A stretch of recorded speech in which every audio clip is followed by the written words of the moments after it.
We're in Maplewood and it smells so great out here. I'm so excited. We're visiting Three Daughters Baking Company.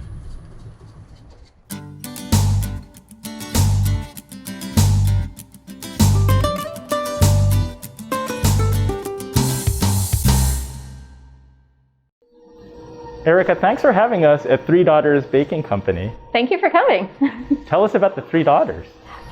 So I have three daughters. I'm also one of three daughters, but my girls were really sort of my inspiration for getting out of the restaurant industry and, trying to do something on my own where, I have control of what I'm doing and orders I'm going to take or parties we're going to do, as opposed to, it's 5 o'clock and somebody's like, hey, we just got a party. And now you're stuck on somebody else's call, working late and that sort of thing, which was a great experience. But you have an impressive background in the restaurant industry. Thank you. Tell us a little about that background. So I ended up going to pastry school because I was bored with my office job and decided to make a big career change. And when it was time to do my internship, they signed me up with Catering by Daniel Boulud. And I was so naive going into this. I was kind of like, okay, sounds good. Didn't realize I was going to be working with like this super famous, talented pastry chef. And so I learned a lot. I knew nothing. And, they really took the time to train me and things like that. And at the time, Danielle was opening up DB Bistro. So the pastry chef there, I had met her. She called me up. She's like, you need a job? And I said, of course. And I worked there for a little over a year. And then I really wanted to try working in a bakery. Starting off, you have this idea of opening up your own bakery. It sounds so romantic and lovely. So I went to work in a bakery out in Brooklyn. And that was great experience, just learning I started right before Thanksgiving. So there we were starting off making 500 pies and doing all holiday stuff. And I was like, wow. Trial by fire. Yeah, exactly. So that was a big learning experience, and just seeing, how a bakery works differently from a restaurant. So after that, I did some traveling, came back and ended up working at Tom Colicchio's Craft for Catering DeMasco. That was, again, like, wow. I did production there, a little bit of service. And then I went to Witchcraft, which was his sandwich shop spinoff. And I was running the commissary, like the bakery part of the commissary. So that was great because I learned so much about how to manage production and like stage things so you were always set up for success and you were never behind, and how do we figure out the batch sizes we need. And then I ended up at Kraft Steak. And then I had my first baby, and things were just really tricky with commuting and having a baby and restaurant hours. And finally I was just like, I'm stretched way too thin and I need to figure out something else. Reached out to my friend Andrea at the Artist Baker, just kind of like, do you know anybody hiring? She's like, well, I need help. Ended up there working with her for a little while, had more babies.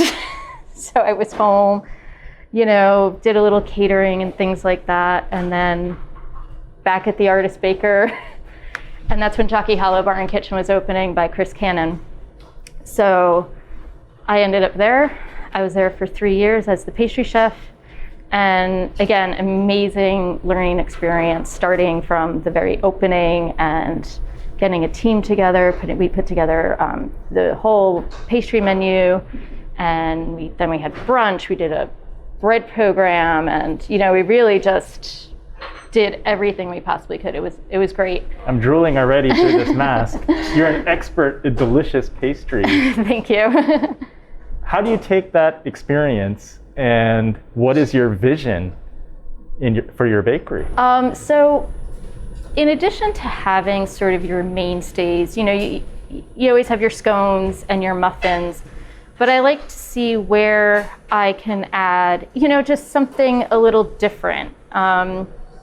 So there's so much I want to do still, like to expand the menu. So I just brought on some more staff so that way we can do some more things. But I try to draw on my experience to think about, okay, so we're making this. What kind of spice can we add to this? So it's not just like a simple muffin? Can we add some cardamom, or what kind of garnish can we add? Just thinking about those details that I used to think about in plated desserts. What can I bring to this to just take it a little bit to the next level, but not too over the top. So that's where I kind of draw on all that previous experience, from plated desserts to everything I did in the commissary kitchen, and seeing where I can just bring things together a little bit.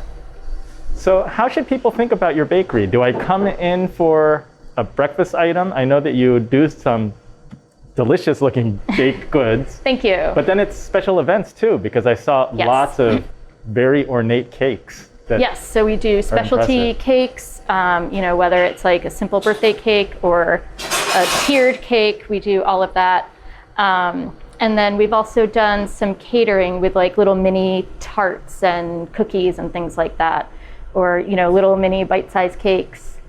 We also did a catering for I think it was a bridal shower, a baby shower, and we did like mini quiche and things like that. So that was exciting too. So I like to do all kinds of things, anywhere that we can kind of expand what we're doing. We're planning hopefully this weekend to start a breakfast sandwich, to have on the menu, like a frittata sandwich, and adding a few more savory options so we can get some lunch business. And people are always looking for more options for breakfast and lunch, and people just don't want sweets all the time. And I mean, I know even though I make sweets all the time, I can't eat them all the time. I appreciate moderation in that, and kind of enjoying it, but having healthy eating habits outside of that. So it's a mix of daily items and special occasion. What are some of your favorite items? So on the weekends, we do these pecan cinnamon rolls that we make with brown butter is a favorite ingredient of mine, so I use it wherever I can. So we roll the dough with brown butter and a cinnamon sugar mixture and pecans, and to me, they're pretty special. And for a while, we were doing these smoked salmon rolls. So again, it was like brioche rolled with like a cream cheese filling and this really delicious smoked salmon. Those have been two of my favorites. And then we make our chocolate chunk cookies also with brown butter. So it just adds this like earthy flavor, big chunks of chocolate and like sea salt on top. And so to me, those are a couple of my favorites. Again, just adding like little touches wherever we can to make something. You had me at brown butter. I love brown butter. Like sometimes I have to stop myself from using it. I'm like, you can't put it in one more thing, Erica. Like it's too much. So again, moderation. I love it. At Buy Local NJ, we like to ask, how do you support the local community?